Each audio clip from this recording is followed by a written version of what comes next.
Quando você vê que tá entrando gente, você começa.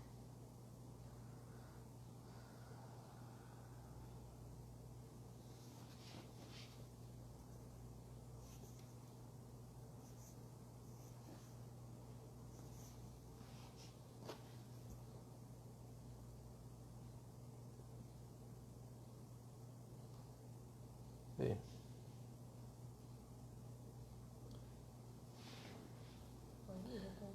Olá a todos, prazer imenso falar com todos. Espero que estejam todos bem nessa quarentena. Torcendo aqui para que a gente retorne o mais rápido possível. Eu estou aguardando a doutora Larissa entrar aqui. Pessoal, obrigado pela participação. Hoje a live é muito especial.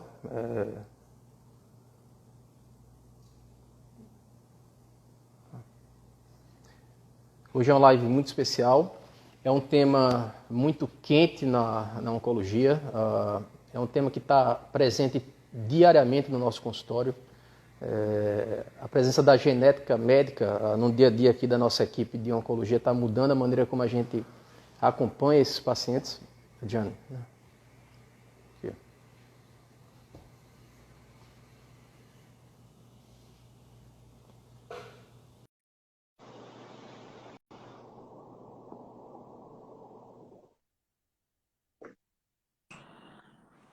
Olá. Doutora Larissa, prazer imenso falar com a senhora, seja bem-vinda. Obrigada, Fazia prazer tempo que é a gente não meu. se via, né? É verdade. Como é que tá a família? Tudo bem aí na quarentena? Tudo tranquilo nesse isolamento bem maluco, né? Ah, doutor Fernando, tá bem? Tá bem, tá bem. Tá bem, né? Tá com um Doutora pequeno agora. Larissa, muito bom falar com você. Eu acho essa live é uma live muito especial.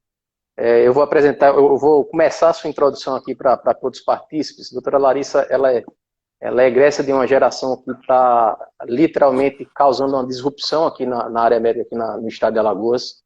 É uma grande profissional, está mais ou menos há pouco mais de um ano, né, doutora Larissa, na Medrades. Na Med Rádio fez um ano agora em março. Fez um ano. E ela realmente vem ajudando muito, acho, principalmente a equipe da oncologia no manejo dos pacientes. Tá? Assim, fiquei muito feliz nos últimos 2 anos, assim, esse tempo que está chegando, está mudando realmente, está ajudando muito a maneira como a gente acompanha esses pacientes. E você realmente causou uma revolução na sua entrada aqui na Medrades, né? A gente até precisa voltar a conversar para pensar em ter a doutora Larissa mais tempo aqui na Medrades. Doutora Imagina. Larissa, o objetivo dessa live, a gente sempre tenta focar nos pacientes, porque é feito para eles esse tipo de live. A gente fez um cronograma rápido aqui de como a gente vai seguir esse debate, mas a gente vai abrir, digamos assim, até fazer uma abertura maior em relação às perguntas em relação às últimas lives. Tá?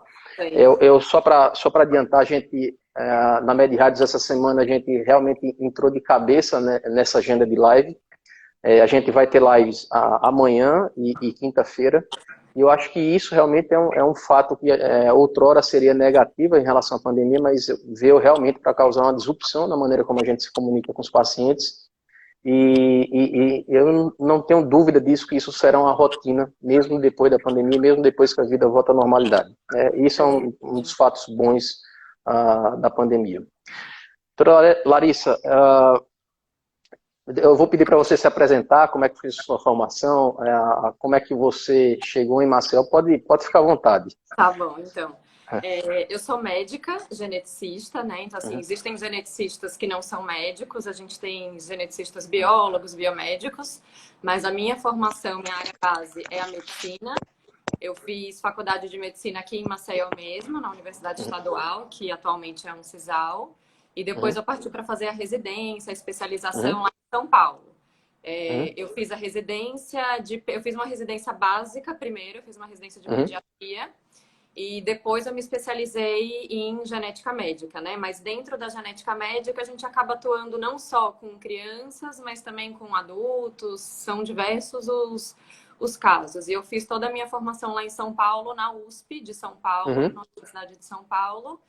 E um pouquinho, acho que 2, 3 anos depois que eu terminei toda a minha formação, a gente voltou para Maceió. Excelente. Como é que foi o seu trabalho na Mendex? Você queria falar alguma coisa em relação a isso? Então, eu ainda sou, né? Eu ainda trabalho Uhum, lá. Agora, em junho, vão uhum, fazer 6 anos já que eu sou médica uhum, geneticista lá da Mendelix. Para quem não uhum, conhece, a Mendelix é um laboratório de análise genômica, né? Um laboratório voltado especificamente para genética. Foi uhum, o primeiro laboratório aqui do Brasil a fazer tudo no Brasil, né? Então, a gente tem todas as máquinas, os equipamentos, a gente faz toda a parte de sequenciamento aqui. E é um laboratório voltado para o sequenciamento de nova geração e diagnósticos de genética de uma forma em geral. E como uhum, médica geneticista lá, o meu papel é fazer a análise das variantes genéticas, que são muitas, uhum. e a interpretação dessas variantes e os laudos, né? Os laudos genéticos, a gente que faz também, os médicos geneticistas. Perfeito. Para Larissa, a gente vai para, eu acho eu acho que a gente está tendo problema aqui com a bem, a gente vai aguardar a doutora Larissa. Pronto. Ok, maravilha. Voltei. Então eu já vou entrar direto mesmo no nosso bate-papo, né? Assim, o subtítulo foi porque a genética é tão importante hoje na oncologia, mas quando o paciente lhe procura, doutora Larissa, é, porque assim, qual é a diferença de um câncer dito hereditário para um não hereditário?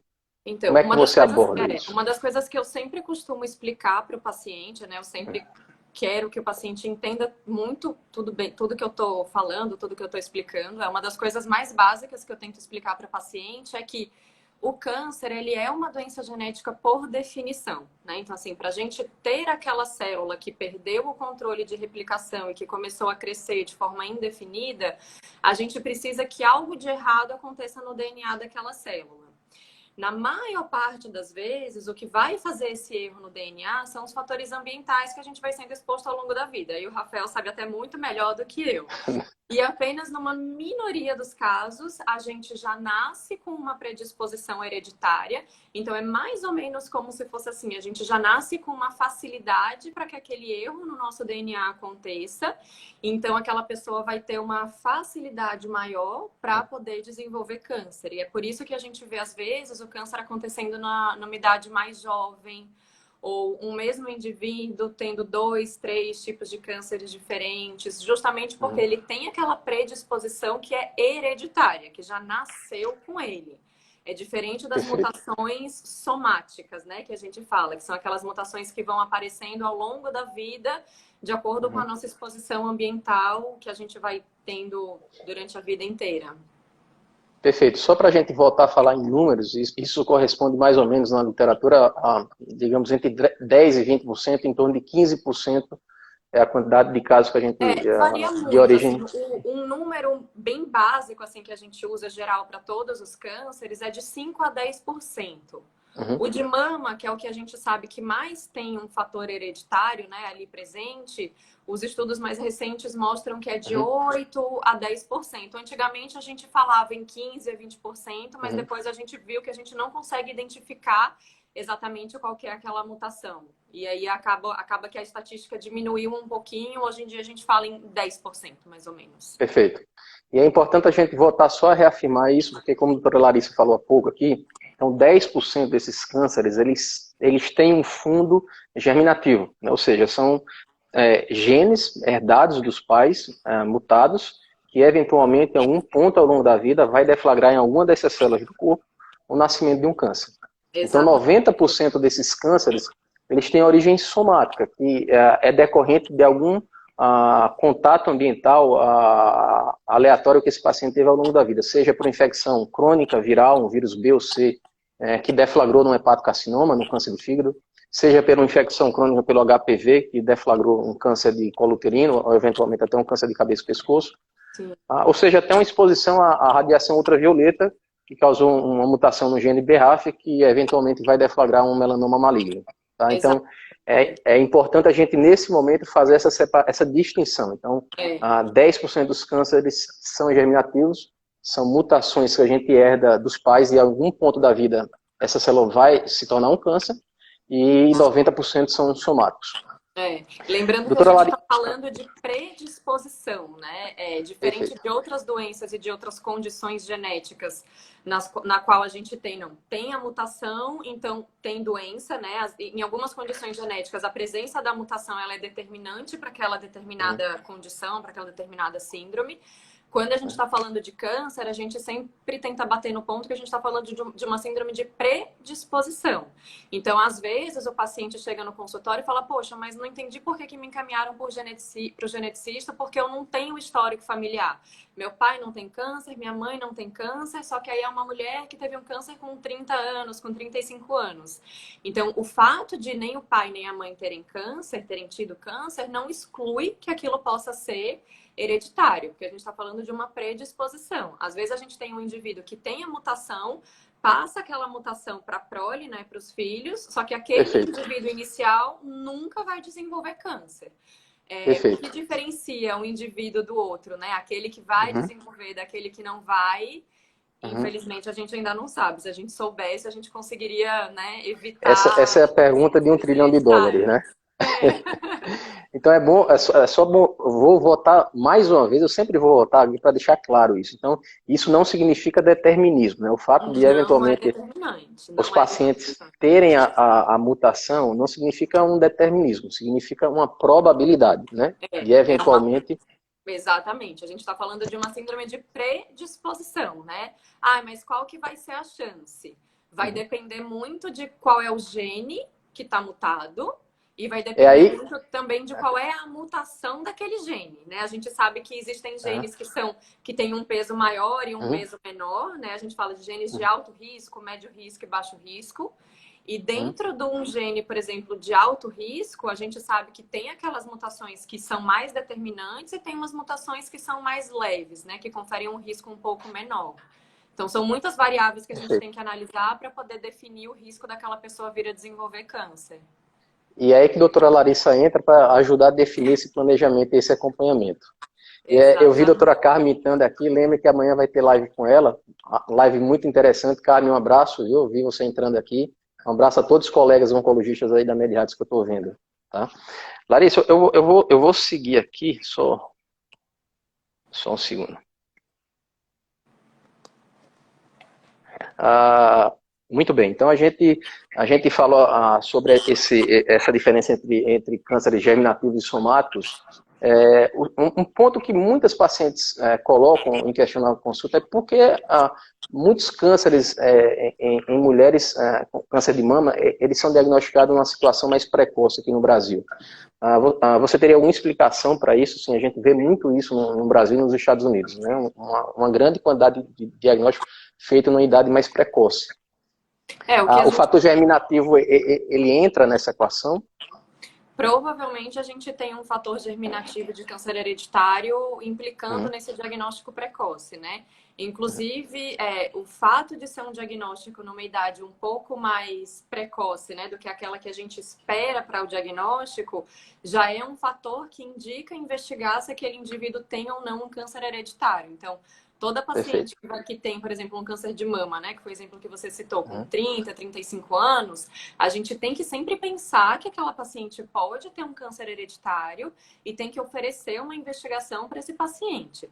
Não necessariamente será, a gente vai ter pacientes de 30, 35 anos que têm câncer de mama e que a gente investiga todos os genes que são, né, que hoje a gente sabe que são relacionados a câncer e não identifica nada. Então, esses casos a gente acaba não conseguindo comprovar o fator hereditário, mas o que a gente sabe é que sempre que aquele câncer aparece numa idade mais jovem do que o que a gente espera para aquele determinado tipo de tumor, existe uma chance maior daquele câncer ser hereditário.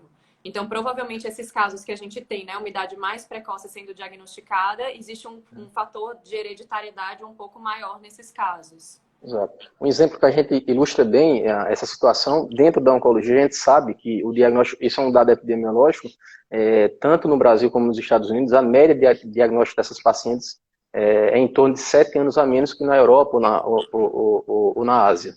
Tá? Então, um dos fatores que nós entendemos que seja muito, muito relevante em relação a esse diagnóstico mais precoce é a quantidade de miscigenação que o país tem. Então, o Brasil e os Estados Unidos são países exemplos nessa quantidade de miscigenação racial da população. Diferente de uma população, exemplo, tipo uma ilha, uma Islândia, né? Que está lá há 1000 anos e a população é uma população melhor que 1 milhão de habitantes e não tem tanta relação com populações externas. Tá? Exatamente. Na genética, a gente tem mutações que a gente fala que são mutações fundadoras, né? Então, assim, a gente sabe exatamente da onde que aquela mutação veio. Tem algumas mutações fundadoras que são portuguesas, tem mutações fundadoras que são africanas. E aqui no Brasil, a gente tem um exemplo bem legal que você deve conhecer, que é aquela mutação do TP53. Do tropeiro, né? O nosso tropeiro. Né? É. E a doutora Dizem que Isabela ele... Chaves... Dizem que ele teve mais de 3.000 filhos, viu? Eu acho que ele é recordista mundial. Né? Só para o pessoal entender o que a gente está falando, assim, a teoria, o que a gente especula é que existiu um tropeiro, há não sei quantos anos atrás, que era portador de uma mutação patogênica num gene que é super importante na via de desenvolvimento de câncer, que é o TP53. E os tropeiros, eles faziam aquelas viagens, né, longas. Então, acredita-se que ele se relacionava frequentemente durante essas viagens. E aí ele acabou passando essa mutação que ele tinha. Tanto que quando começaram a fazer os estudos, a de fato descobrir que essa mutação era patogênica, conseguiu montar um mapa exatamente, né, aonde que era a maior incidência daquela população ali no Paraná, estado de São Paulo. Exato. Até o mapa traçando, né? Eu acho que lembro, ele saiu do Paraná, da fronteira do Paraná com Santa Catarina, acabou em Goiás, né? Por ali. E hoje a gente sabe que é uma mutação que já está no Brasil inteiro, né? Mas assim, como existe esse exemplo, existem outros exemplos, não só na oncogenética, mas em outras doenças genéticas também. A gente tem as mutações fundadoras, que a gente chama. Eu vou aproveitar mais uma vez, vou mandar um abraço a todos os pacientes, eu agradeço a participação de todos aqui. Eu vou, ao longo dessa live, doutora Larissa, a gente já vai comentando algumas perguntas aqui. A primeira, né, é verdade que a possibilidade é maior quando acontece por parte de pai, né? Você tem algum comentário em relação a isso? Não faz diferença de que lado que veio. Se veio do pai ou se veio da mãe, né? O que importa é que aquele indivíduo é portador de uma mutação patogênica e a presença da mutação confere um risco aumentado. Né? Para algumas doenças genéticas faz diferença se a mutação veio do pai ou da mãe, mas na oncogenética não existe essa diferenciação, se a mutação é materna ou paterna. Muito bem. A gente já falou alguma coisa sobre isso aqui, mas por que a história familiar, Larissa, é tão importante na sua propedêutica? Me explica um pouco mais da história familiar, de como você realiza o heredograma e de por que isso é importante. O histórico familiar ele é uma etapa muito importante.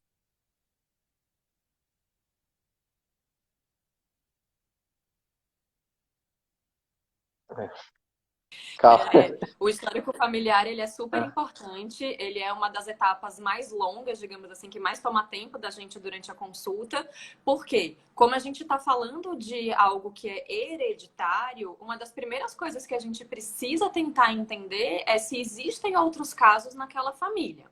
A gente sabe que na genética a mutação ela pode acontecer pela primeira vez naquele indivíduo, que é o que a gente chama de mutação de novo. É uma mutação nova naquela família.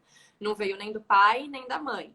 Mas, considerando que a gente está falando de um potencial herdado ou do pai ou da mãe, é muito importante a gente fazer um histórico familiar bem detalhado para tentar entender que tipo de câncer existe nessa família e qual é o grau de parentesco daquele indivíduo que teve o câncer com aquele indivíduo que a gente está ali no consultório agora, e se esses cânceres se relacionam de alguma forma. Porque é muito frequente quando a gente está no consultório que a gente pergunta, existem outros casos na família? Se a gente está diante de uma paciente que tem um câncer de mama, na cabeça dela, ela vai fazer um recordatório de outros casos de câncer de mama na família dela.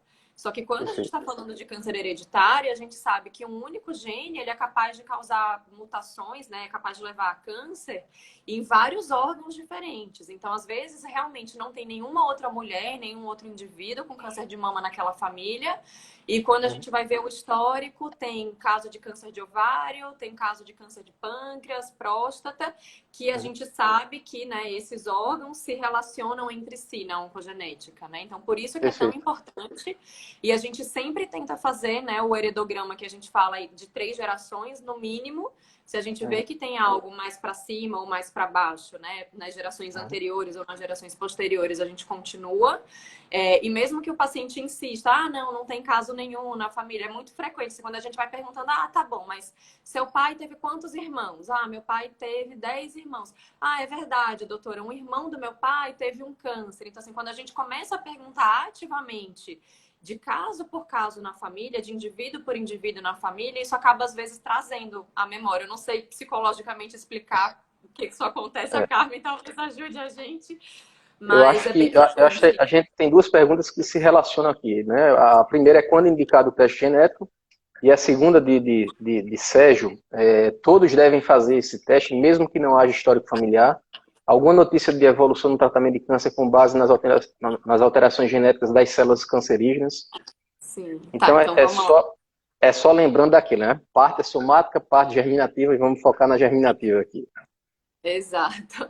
Então, assim, quando é que é indicado um teste genético nessa área da oncogenética? A gente vai indicar quando a gente suspeita de alguma síndrome de predisposição hereditária ao câncer. Existem algumas situações, né? Seja aquele paciente que ele é o único caso na família, mas ele teve um câncer numa idade muito jovem, ou um câncer que apresenta um padrão histológico de imunohistoquímica que sugerem pra gente que aquele câncer pode ser hereditário. Mesmo sem histórico na família nenhum, esse indivíduo, né, provavelmente vai ter um teste genético indicado. Uma outra indicação, às vezes, é um paciente que não tem câncer, o indivíduo nunca teve câncer, mas ele chega no consultório para mim e fala, olha, minha mãe foi diagnosticada com uma mutação, a minha irmã foi diagnosticada com uma mutação. Esse paciente também tem indicação de investigar aquela mutação familiar. E uma outra forma muito frequente é do paciente que não tem câncer, tem um histórico familiar, mas não tem a mutação familiar conhecida. Esse paciente também, dependendo, obviamente, do histórico familiar, né, gente? Por isso que a gente faz o heredograma bem detalhado, né? Para poder entender, Perfeito. Porque às vezes o paciente fala, tem muito caso de câncer na minha família. Quando a gente vai ver, é um monte de gente que fumava, que teve câncer de pulmão, por exemplo. Então, assim, um caso desse, a gente não vai botar um peso tão grande para pensar em câncer hereditário. É diferente das pessoas que falam, tem muitos casos na minha família. Minha irmã teve câncer com 35, a minha mãe faleceu de câncer com 40, minha tia teve câncer com 25. Então, esse caso, mesmo que ele não tenha câncer, é um histórico familiar muito importante. E uma outra coisa que é curiosa, que né, os pacientes que são adotados, né, digamos assim, que não têm conhecimento do seu histórico familiar e apresentam um histórico de câncer numa idade mais precoce, né, ou um câncer atípico, digamos assim, para aquela idade que o paciente está, também tem indicação, justamente porque a gente não conhece o histórico familiar daquele indivíduo. Perfeito. Eu acho um pouco mais na frente doutora Carmen, não saia daí, viu? Durante a live a gente vai citar alguns aspectos psicológicos do impacto que uma eventual mutação patogênica a gente vai causar na família. Então, Carmen, segura aí, a gente vai falar com você no decorrer da live. Eu vou votar sempre a questão de como foi importante ter a sua presença aqui, a presença de uma geneticista de formação moderna, né, que realmente está causando impacto na qualidade do segmento dos pacientes. Tá? Então, eu trouxe aqui alguns exemplos de pacientes que a gente acompanha em conjunto, óbvio, a gente não vai falar o nome, mas eu trouxe um primeiro aqui para vocês terem ideia de como isso tem impacto na qualidade de vida, não é do paciente, é da família inteira. Tá? Então, esse paciente, ele procurou o pai dele, ele teve um diagnóstico de câncer gástrico aos 65 anos, e aos 37 procurou um gastroenterologista para fazer uma endoscopia, né? Só pelo simples fato que o pai tinha tido um câncer gástrico. E nessa endoscopia foram realizadas várias biópsias randômicas, e uma delas é um câncer muito agressivo, mas numa situação inicial. E aí a gente aborda esse paciente, né? A gente encaminha esse paciente para uma avaliação oncogenética, e eis que esse paciente tem uma mutação germinativa chamada CDH1, e isso é uma condição de herança familiar, né? E, enfim, esse paciente acabou sendo submetido a uma gastrectomia, uma retirada do estômago, e durante a análise patológica desse estômago, a gente viu que tem um câncer extremamente agressivo numa situação inicial. E potencialmente esse câncer, ele no decorrer de talvez 6 meses, ele poderia tirar a vida desse paciente, tá?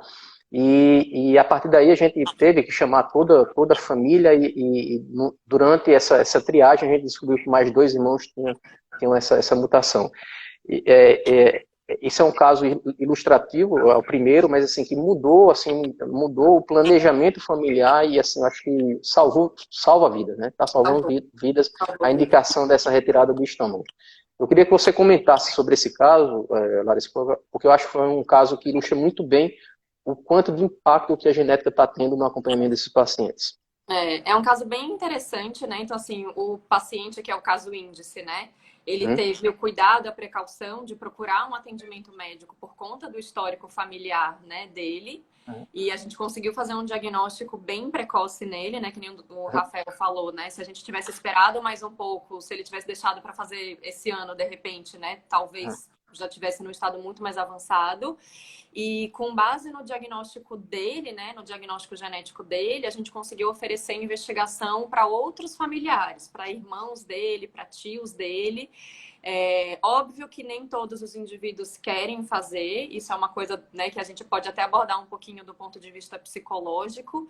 Nem todos os indivíduos que têm um histórico familiar, que têm uma mutação conhecida na família, querem se submeter a essa investigação, mas eu acho que a gente sempre tem que oferecer, a gente sempre tem que estar ali disponível para tirar dúvida, mesmo que o paciente não queira fazer o exame genético em si. Então, o que a gente pode montar de programação de exames, né? Então, vamos fazer mais endoscopia, uma endoscopia um pouco mais detalhada, com médicos talvez um pouco mais experientes, mais cuidadosos na busca daquele determinado câncer. Então, fez diferença na vida de uma... Assim, eu sempre falo que na genética a gente está ali no consultório com um indivíduo, mas o nosso paciente não é um indivíduo. O paciente da genética é uma família inteira. Sempre que a gente olha aquele indivíduo, a gente está olhando toda uma família que está por trás. E toda uma família que pode ser impactada com um diagnóstico precoce, com um diagnóstico correto, seja para um diagnóstico precoce, né, de um câncer, eventualmente, ou de repente para uma cirurgia redutora de risco, e aquilo vai diminuir o impacto, o risco daquele indivíduo vir a desenvolver câncer, ou seja, indicar algum exame mais invasivo, que talvez de uma forma em geral a gente não fosse indicar, né, para a população de uma forma geral. Então a gente consegue fazer essa diferença na vida das pessoas, que é muito importante. Porque tem gente que fala, eu não vou para geneticista, quem procurar acha, não vou ficar procurando coisa. Nesse caso, assim, eu acho que além... desenvolver, vai desenvolver de qualquer jeito, né? Então, que a gente consegue fazer um diagnóstico precoce.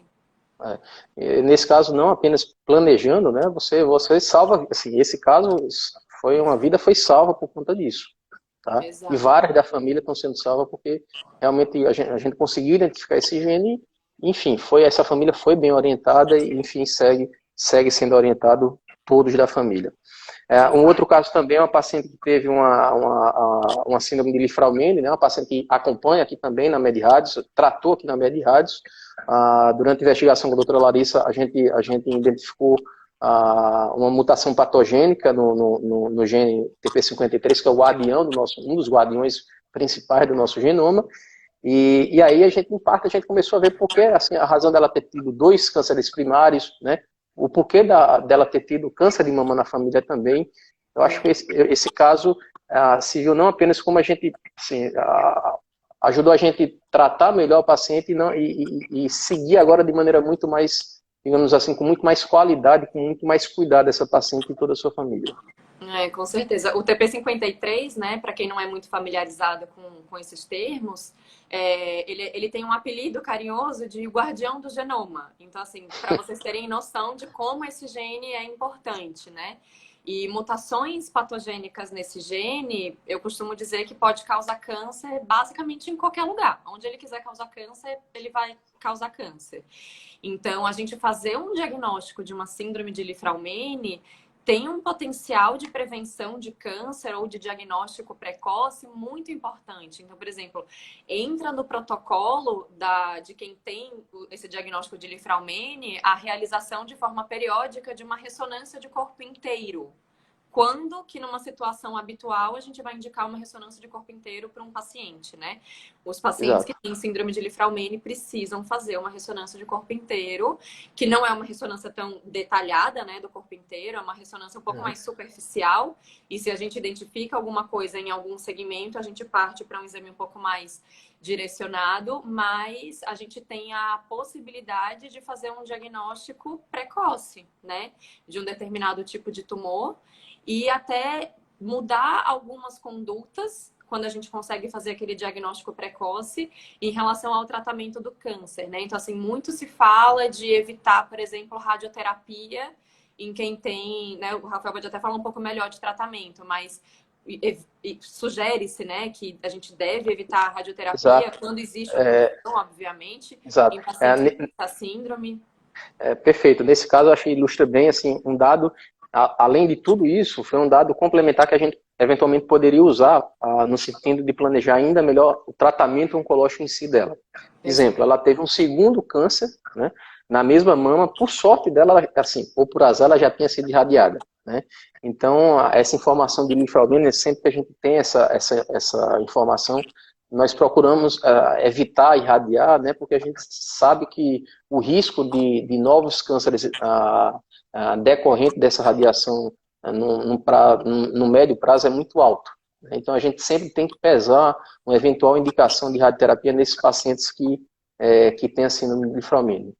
Um dado importante dessa paciente também, que eu queria puxar já, vou antecipar e vou chamar até Carmen aqui, foi a dificuldade que ela teve na aceitação dessa síndrome, né? E de como isso levou para a dificuldade que teve a família inteira. Tá? Então, de novo, eu puxo aquilo. Assim, é difícil, às vezes, você aceitar uma situação como essa, porque é um problema que você não vê, né? Não é palpável, não é visível, né? Nenhum exame de imagem vai mostrar, mas é um exame que vai impactar, digamos assim, de maneira não egoísta, a sua família inteira. Exato. Inclusive para o lado bom, porque você vai ter um planejamento, digamos assim, de qualidade no acompanhamento deles, tá? Então, eu acho que realmente a gente lembre aquilo que a gente falou no começo. Genética não é determinismo, mas significa que é algo que é uma informação de grande qualidade, de relevância, de probabilidade que serve para você planejar melhor sua vida e eventualmente até tratar melhor um eventual câncer. Exato. E é por isso que fazer o aconselhamento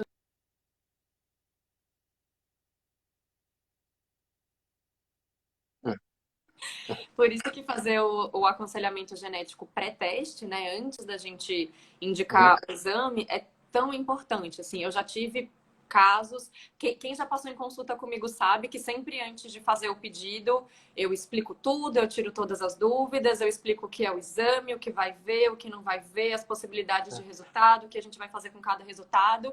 E eu sempre pergunto, você deseja fazer esse exame?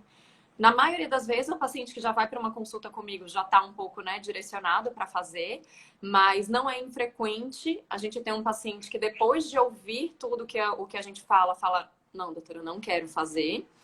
Tem paciente que fala que não quer fazer e nunca mais volta. Tem paciente que fala que não quer fazer e 2, 3 meses depois repensa, ou conversa com outros familiares, com outros médicos e acaba voltando. Mas justamente por conta do impacto psicológico que isso pode ter, né? Tanto um resultado positivo, né, da presença de uma mutação, de uma variante, pode ter um impacto naquele indivíduo, e um resultado negativo também pode ter um impacto, né? Então, assim, por incrível que pareça, às vezes a gente entregar um laudo negativo, olha, você não tem a mutação. Quando aquele paciente viu a mãe, a tia, a tia-avó, todas as primas morrendo de câncer, ele tem uma sensação de não pertencimento àquela família. Então, assim, a gente tem que pensar que as duas possibilidades de resultado, né, por mais estranho que isso pareça pra gente, que não está passando por isso, pode impactar aquele paciente tanto positivamente quanto negativamente. Então, a gente tem que ter muito cuidado nesse aconselhamento pré-teste, né? Perfeito. E é o que eu falo assim, quando eu identifico uma mutação, eu falo, olha, os familiares têm que passar, através do heredograma a gente identifica quem são os familiares que precisam passar em consulta. E eu Uhum, sempre falo para o paciente, olha, eu não posso simplesmente, me diz o nome de todos os seus familiares e eu vou fazer o pedido e no próximo almoço de domingo você entrega os pedidos para todo mundo. Não, não é uhum. assim. Eu preciso realmente, que não é frescura de médico, eu preciso realmente que todo mundo passe em consulta para eu poder explicar, tirar as dúvidas e ver se realmente aquele indivíduo quer ou não ser submetido a um teste desse, né? Perfeito. Eu vou voltar aqui sempre a isso, tá? Eu acho que o impacto que a genética moderna trouxe, o que você faz, muda aquele peso que várias famílias levavam ao longo de 2, 3 gerações, né? Exato. Tem Então, paciente que chega para passar em consulta comigo assim, como diria um ex-presidente aqui nosso, nunca na história desse país, né? A gente teve tamanha revolução em acabar, né? Porque a gente, literalmente, a gente consegue, se não com tudo, a gente está acabando com a maioria desses pesos familiares que existiam em outrora, com né? Mas certeza. Tem paciente que chega para passar em consulta comigo achando que a chance é de 100%, porque todo mundo na família dele teve. Então, ele tem certeza absoluta que ele vai ter uma mutação e que ele vai ter câncer ao longo da vida. E aí, ao longo da consulta, conforme a gente vai explicando, orientando, né, dizendo os números, o paciente vai ficando um pouco mais tranquilo, né, e vê que realmente não é de 100%, né, a chance. Larissa, um ponto que eu acho que a gente nunca conversou isso, né? A gente sempre bate assim. É interessante ver como alguns países pensam o aconselhamento genético e como aqui no Brasil pensa o aconselhamento genético. A minha impressão pessoal é que é melhor a visão dessa brasileira, viu? Ah, porque nos Estados Unidos a gente tem, digamos assim, técnicos na área de saúde que fazem um aconselhamento genético, né? Qual a sua visão pessoal de como os Estados Unidos abordam esse problema? E pensando pelo outro lado também, a questão de acesso a uma avaliação com um especialista na genética aqui no Brasil, como geneticista, que é muito difícil. Vocês são muito Exato. poucos aqui no Brasil. Como é que você Somos a vê essa questão? especialidade com menos número no Brasil inteiro. Todo censo do CFM eu vou lá olhar, a genética médica é Ah, sempre a última, não tem. os últimos serão os primeiros, doutora Larissa. Né? Então, assim, a gente tem que ter consciência do tamanho do nosso país.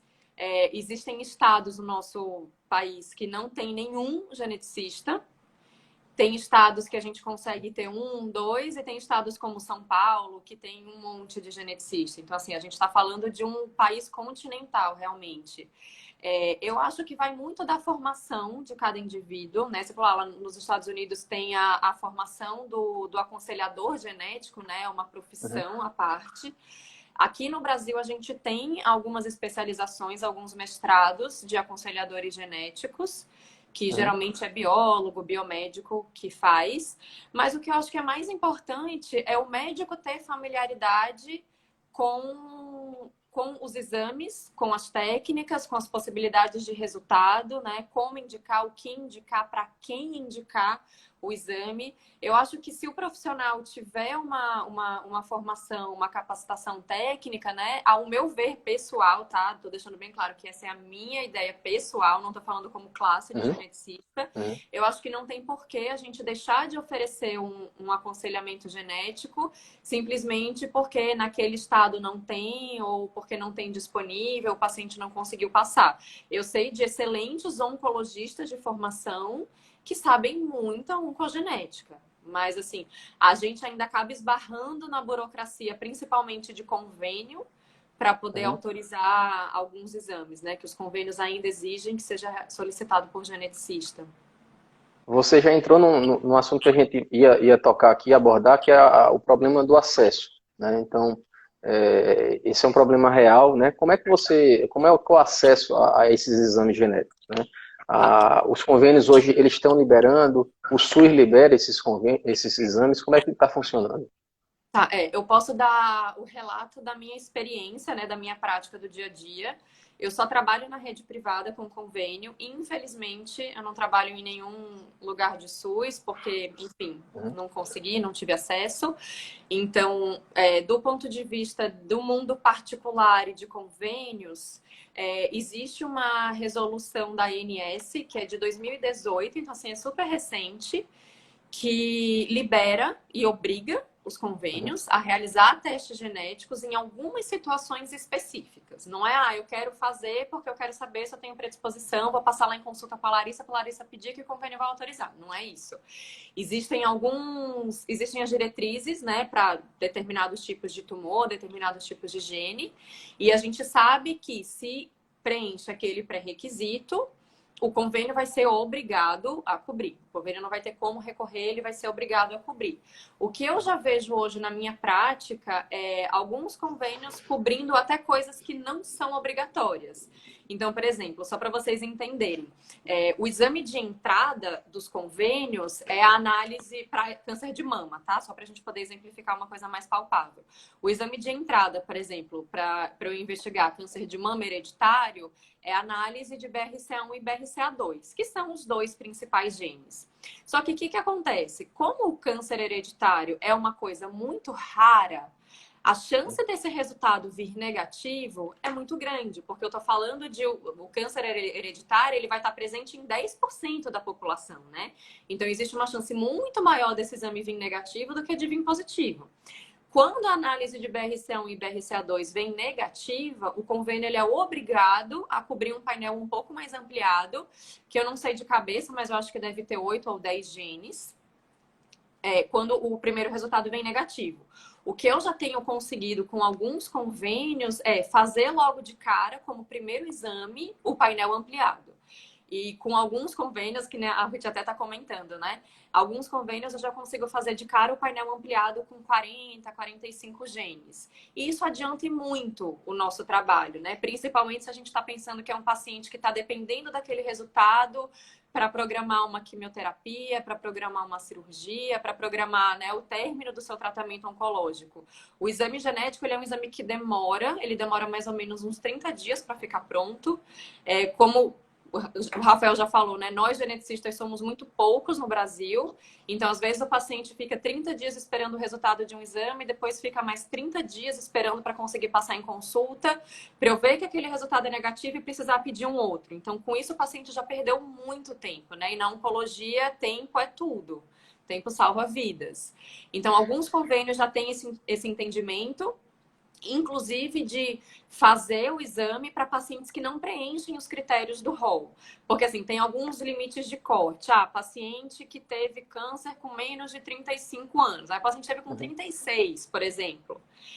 Teoricamente, pelo rol da ANS, ele não entraria. Mas, assim, alguns convênios já têm esse entendimento de cobrir, mesmo quando não preenche o rol da ANS, mas quando é corretamente indicado por um geneticista. Porque ele sabe que isso vai poupar muito trabalho dele, né? E vai facilitar Perfeito. a vida do oncologista, que vai ter que tratar, e principalmente vai melhorar a vida do paciente. Perfeito. E isso está mudando até a nossa conduta, né? Às vezes, uma coisa que eu adoro a inteligência popular dos pacientes. Eles sempre nos oferecem feedbacks muito importantes. Um deles é a questão do tratamento, do planejamento da neoadjuvância e tratamento de um câncer de mama, né? Porque realmente a gente está vendo que faz muita diferença ter essa avaliação por sequenciamento genético no D0 da primeira consulta, seja com oncologista, com mastologista ou com radioterapeuta. Isso por quê? Porque até a gente planejar, depois da quimioterapia neoadjuvante, uma eventual cirurgia, né, a gente, nesse momento cirúrgico, a gente pode poupar, né, realizar uma adenomastectomia profilática contralateral e, eventualmente, até uma ovarectomia naquelas pacientes que, eventualmente, vierem positivo para BRCA1 e 2. Tá? Então, eu acho que isso é um exemplo real de como a sua especialidade converge de maneira muito rápida com a oncologia e de como a gente precisa desse sequenciamento genético, às vezes, numa situação muito precoce. Tá? Exato. E a gente está vendo que algumas situações, exemplo, às vezes a gente se encontra em congresso ou se encontra em férias, e aí eu pergunto, cadê a doutora Larissa? Né? Tá em congresso, né? E a gente precisa acelerar isso porque a gente, no momento do planejamento da cirurgia, a gente vai precisar desse exame, esse conhecimento prévio, para eventualmente oferecer essa cirurgia de proteção para essa paciente, né? Então, você vê que é um exemplo real da genética chegando no consultório de oncologia no dia a dia, né? Coisa que a gente não tinha, talvez, há um ano e meio atrás. Exatamente.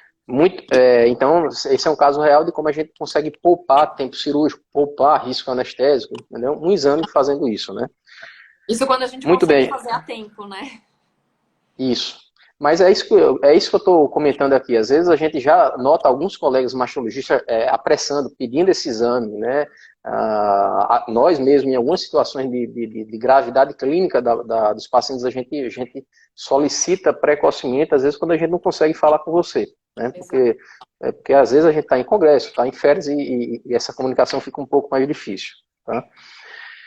Muito bem, então a gente falou aqui muito. A gente falou sobre o acesso ao SUS, eu dei uma lida sobre isso, né? Então está naquela eterna guerra, né? Os pacientes seguem sem amparo do governo, exceto em algumas ilhas de excelência, tipo Barretos, tipo Serviço de É, Excelência pelo Brasil, né? de SUS, a experiência que eu tenho de poucos pacientes que eu atendo de SUS, né, no meu consultório, é que a maioria acaba conseguindo por via judicial. Porque, assim, não tem um hospital de referência, um laboratório de referência que eu diga, não, vai para aquele hospital que você vai conseguir fazer, né? Mesmo nesses hospitais de excelência, né, que nem você citou, a gente sabe que eles trabalham muito com protocolo de pesquisa. Então, às vezes, está fazendo BRCA1, BRCA2 esse mês que vem a pesquisa acabou, já não está mais fazendo. Não é um exame que seja de rotina do SUS, né? Não é que nem pedir um hemograma que a gente sabe que a gente vai conseguir fazer pelo SUS. O sequenciamento genético, na maioria das vezes, acaba tendo que judicializar. Perfeito. E você vê, né, o custo caindo, assim, eu acho uma falta de articulação e de inteligência do governo central, né? Porque são Exato, testes que o custo vem caindo e você consegue planejar melhor assim, o acesso de saúde dessa população. exato. Muito bem, tá? A Fora gente o está que aqui, a poupa gente. de tempo cirúrgico, né? De repente, de um diagnóstico daqui a 2, 3 anos de câncer novamente, né? Quanto que custa um tratamento oncológico e quanto que custa um teste desse, né? Então, assim, é Perfeito. muito...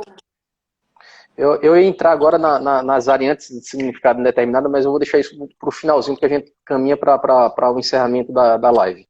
Tá Eu certo. acho que eu acho o ponto quente aqui da conversa é essa interação que a oncologia está tendo com a genética, né? Então, realmente a gente caminha para uma revolução, a genética está ajudando muito a oncologia nesse momento.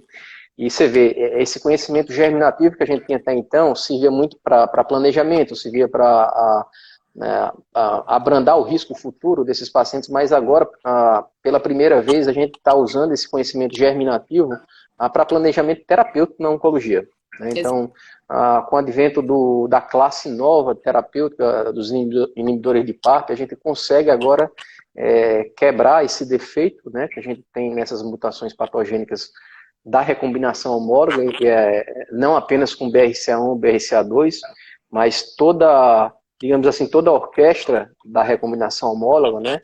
E isso chegou na nossa prática clínica, principalmente nesse ano, ainda é difícil, porque os inibidores são comprimidos, eles ainda não estão no rol da ANS, mas a gente começa a ofertar esses pacientes com taxa de resposta assim, significativas, da ordem de 70%, 80%, 90%, quando essas pacientes possuem a mutação no BRCA1. E, sinceramente, eu acho que é mais uma revolução, mais um pilar de revolução que a oncologia caminha no decorrer dos próximos anos. E Exato. você vê, e a gente vai precisar saber que essas pacientes, além de mutações somáticas que a gente faz na nossa sequência, no nosso dia a dia de maneira regular, a gente vai precisar cada vez mais ter esse sequenciamento de germinativos, né? E eu espero que esse acesso ele se torne, digamos assim, mais amplo. Um outro ponto é em relação a como você aborda a questão das variantes de significado indeterminado no consultório, né? Você vê uma mutação, mas aquela mutação não necessariamente é patogênica. Como é a Tá. sua abordagem no consultório? Então, assim, só para quem não é familiarizado com esses termos entenderem, né? Entender. Na genética, a gente trabalha com classificação de variantes. A gente até evita um pouquinho usar o termo mutação, mas como é o que cai na prática do dia a dia, a gente acaba usando, tá? Então, assim, tecnicamente, a gente fala mais em variantes genéticas. E a gente tem classificações. A gente vai ter variante genética que a gente fala que é definitivamente patogênica ou patogênica, que é aquela que a gente não tem dúvida que ter aquela mutação vai levar à predisposição para o desenvolvimento. Tem uma variante genética que a gente fala que ela é provavelmente patogênica. Geralmente são variantes que têm características muito parecidas com as variantes patogênicas, mas que por algum motivo científico, técnico, ela não foi classificada como patogênica, mas muito provavelmente ela é patogênica. Para esses dois grupos, a gente acaba tendo liberdade para tomar as mesmas condutas. O terceiro tipo de variante é a variante de significado clínico indeterminado. Essa a gente não sabe o que ela significa. E aí a gente tem ainda a variante provavelmente benigna e a variante benigna. As provavelmente benignas e as benignas a gente nunca fica nem sabendo porque nem vai para o laudo. Não faz a menor diferença reportar isso. Então, o que acaba indo para o laudo são essas três. A patogênica, provavelmente patogênica, e a variante de significado incerto. E uma coisa que a gente tem que entender na genética é que a genética, ela é uma ciência exata, mas ela não é uma ciência estática. Então, por exemplo, uma mutação que em 2000, né, no ano 2000, ela foi classificada como patogênica, pode ser que hoje, em 2020, com mais estudos, com mais acesso, com melhores técnicas, né, com uma ciência muito mais avançada, a gente acabe classificando aquela variante como benigna ou como de significado incerto. E o mesmo acontece com uma variante de significado incerto. Às vezes, hoje, é uma variante que eu não sei o que ela significa. A ciência ainda não tem recurso, ainda não estudou suficientemente aquela variante. Eu não tenho um trabalho publicado sobre ela para me dizer se ela é benigna ou se ela é patogênica. Então, ela acaba ficando nesse limbo, digamos assim. E, digamos assim, com variantes patogênicas, de significado incerto, desculpa, a gente tem que ter o cuidado para não tomar nenhuma conduta mais agressiva, mais invasiva, como indicar uma cirurgia, por exemplo. Porque é uma variante que daqui a 1, 2 anos pode virar uma variante benigna. O que a gente faz quando existe uma variante de significado incerto? Não existe um consenso entre as sociedades de genética médica, não existe um guideline falando exatamente, mas o que a gente conversa muito em congresso, né, com outros geneticistas que trabalham com genética, é de tentar fazer uma reavaliação pelo menos uma vez por ano do que é aquela variante. Justamente porque é uma variante que hoje, em abril de 2020, eu não sei nada sobre ela, mas pode ser que em novembro de 2020, um grupo lá da Tailândia publique um artigo que me prove por A mais B que aquela variante é patogênica. Ou o contrário, que me prove por A mais B que aquela variante é benigna. Então, a gente acaba podendo fazer essa reclassificação da variante quando a gente reanalisa ela de tempos em tempos. E lembrando que não precisa repetir o exame, porque assim, aquela variante genética que você tem desde o dia que você nasceu e você vai ter até o dia que você morrer. A gente está falando de uma coisa que foi herdada dos pais. Então, não adianta você ficar repetindo o exame todo ano. O que a gente precisa é pegar aquele dado que a gente já tem a respeito daquela variante que você possui e entender se ela mudou a classificação, seja para ir para patogênica ou ir para benigna. Alguém perguntou aqui se patogênica é maligna. É como se fosse maligna. A patogênica a gente fala que é aquela variante que é capaz de causar a doença ou de levar à predisposição, né? Dependendo que tem uma alta, do que na genética. Que teria uma alta probabilidade estatística de gerar um câncer, né? Exatamente. Exato. É que a gente não então, costuma assim, usar esse termo de maligno na genética, mas é como se fosse. Exato. Então, assim, a variante de significado incerto depende muito de banco de dados, né? Pelo que eu entendi. Né? Depende. Vocês precisam formar um banco de dados, né? Ter um Big Data. Exatamente. E esse Big Data, numa linha temporal, ele vai ficando mais robusto no sentido de dar informações de maior qualidade para você, no sentido de dizer assim, ó, se aquilo é patogênico ou não. Exato. E quando a gente está falando assim de banco de dados, né, só para ficar bem claro, não é o meu banco de dados, o banco de dados da Larissa, geneticista aqui de Maceió. A gente está falando de um banco de dados do mundo. É o mundo inteiro Exato. Que deposita informação ali para a gente e a gente tem que estar constantemente estudando e consultando esses bancos de dados para tentar entender o que faz aquela variante genética. Perfeito. Assim, eu vou voltar rápido aquele exemplo que a gente teve de uma variante de um TP53, que não foi necessariamente patogênica, mas a gente viu a mesma variante familiar e você foi capturar essa variante lá em Porto Alegre, né? Ou seja, Exatamente. familiar do paciente, né? É, Então, eu é um lembrei paciente desse... que teve dois É, tumores já, é, e ele tem uma outra familiar, uma prima, se não me engano, que tem exatamente a mesma variante que ele, né? Então, assim, tecnicamente é uma variante que a gente classifica como de significado incerto, a gente não tem autorização para tomar nenhuma conduta mais agressiva, né? Que nem eu uhum, falei.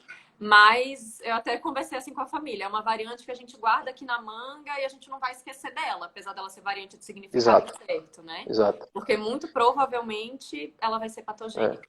O que a Eu gente acho assim, precisa é que alguém estude ela e me diga que ela é patogênica. eu acho que esse exemplo foi um exemplo perfeito, como a gente vê a perfeição desses bancos de dados, né? A que ponto de perfeição esses bancos de dados genéticos eles chegaram, né? Você, pela história clínica e familiar, você foi recuperar um dado, né, de uma família que fez esse teste lá em Porto Alegre, e bingo, era uma variante igual, né? Igual. Exato, é a mesma variante. É a É. mesma variante. A gente caminha para o final da live. Larissa, muito obrigado. Assim, eu acho que foi, Imagina, foi imagina. extremamente esclarecedor, muito esclarecedor. Eu vou aguardar se tem alguma pergunta mais por aqui, porque eu acho relevante a gente aguardar para alguma pergunta.